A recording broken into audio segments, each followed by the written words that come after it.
Hi everyone, today I show you how you can make this long sleeve with a crew neck and long sleeves for yourself. And it's actually really beginner friendly, it's pretty easy to make, and I show you step by step how you can get there. So first you need to download the pattern. You can do this either at my website, or if you want to support me you can also buy it via Etsy. And once you selected a size, check the measurements for bust,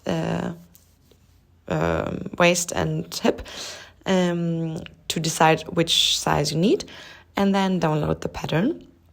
And from our website this takes a little moment because the instruction and the pattern itself is zipped first. And when you download it you have three files. One is the pattern itself, and here you see an overview of the pattern parts. And then you need to print the pattern itself. But here you need to check, I also just explained it in the instructions, that the size doesn't change. So you take your ruler and check if the centimeters at the bottom of the page really match with your ruler. And then you have your overview plan, and you fold your basically, as you can see in the video, you fold your fabric and then you lay your pieces and you cut them out. And as you have folded the fabric, you have then the piece doubled. And you need a front part and a back part and 2 times the sleeve. Here I would recommend you to let them tied with the pattern itself, because it's hard to distinguish the front and the back part. Okay, then we just get started. You place the front and the back piece together. The right sides should face each other, so the beautiful side that you want to have on the outside later, they are inside at the moment. And then you pin the shoulder seams together, and these are going to be sewed. And you do this for both sides, either with pins or with clips, and then you sew. I used my serger, but you can also use a normal machine. There I would recommend you using the zigzag stitch or any other elastic stitch.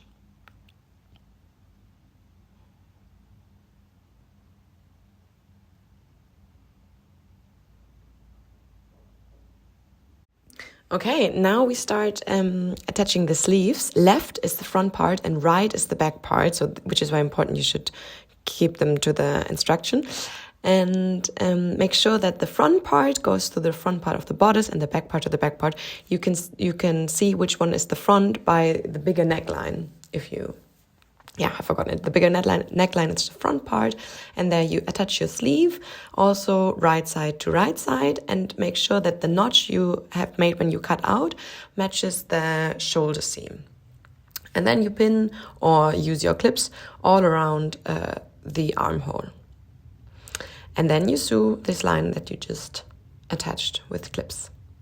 Here also, same for this seam, you can use a serger or an overlock if you have one, but if not, it's totally fine to use your zigzag stitch or any other stitch that you feel comfortable. Just try it out on your machine with some fabric that you have left, which stitch feels good, and then use this one for the hole. Okay, now we close the side seam and the sleeve seam, and first we pin them together. I started at the armhole to make sure that the seams really match each other, and then I closed the arm and closed the side seam, and then also I sewed this with my overlock.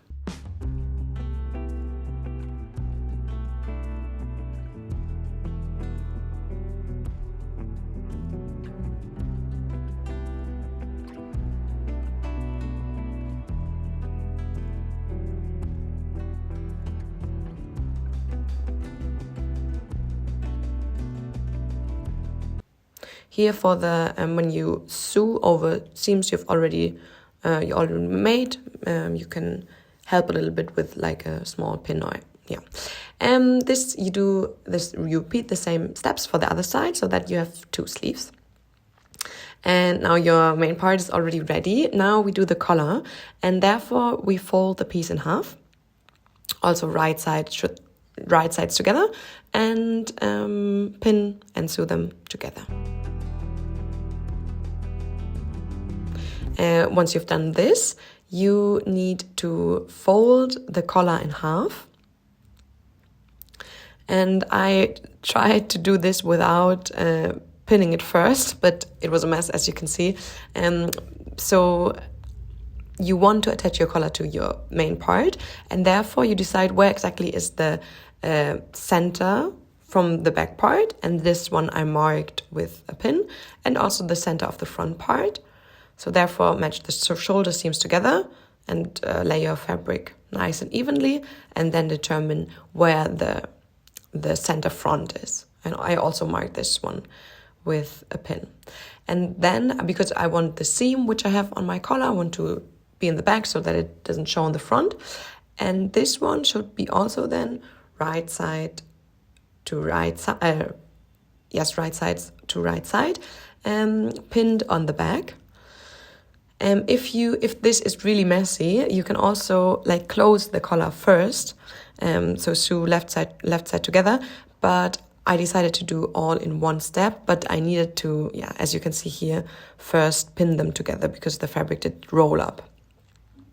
And then also mark the middle of the collar and pin it to the front one, to the center front, which we've just seen, and then pin the collar all around your neckline.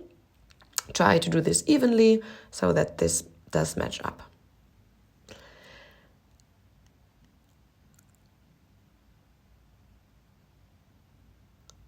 Yes, and once you've done this, you can also check, okay, if you turn, does it look neat? Is the right side correctly? Didn't you like pin the left to the right side or anything wrong? And once this is fine for you, then sew it.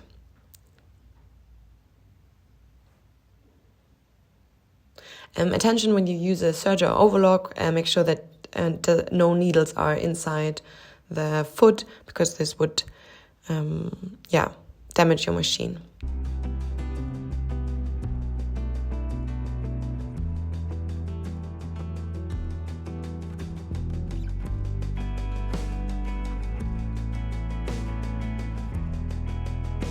Here I show you how to finish your overlock seams. So I use like a big needle, I'm not really sure how they're called, and put the overlock thread through, and then with the needle go through the seam that you've just sewn and hide the rest of the thread, and then just cut it, and then you have like a really nice finish of your overlock seam. Okay, perfect. Now the really last step is to hem your piece, so your sleeves and the end of your main bodice part. And therefore first I overlocked everything so that you have no raw edges. And once everything is overlocked, you need a hem, and I wanted the look of a professional shirt. Like if you compare with your own, they have you always two stitches. Two seams, but I didn't have my twin needle at this moment, so I thought maybe let's do like two normal straight stitches next to each other and just use elastic thread, which actually wasn't a good idea, so I really would not recommend using this because it's not as elastic as you would wish for. So either just use a normal zigzag stitch here, then you doesn't have the nice look, but it does feel better, which is the better way. Or use your twin needle if you have one, or any other elastic stitch. And this is the final result. I'm actually really happy with it. If you like the video, please give it a thumbs up. And if you want to see more of these, follow my account. And I'm really eager to see your results. So please tag me on Instagram if you do so.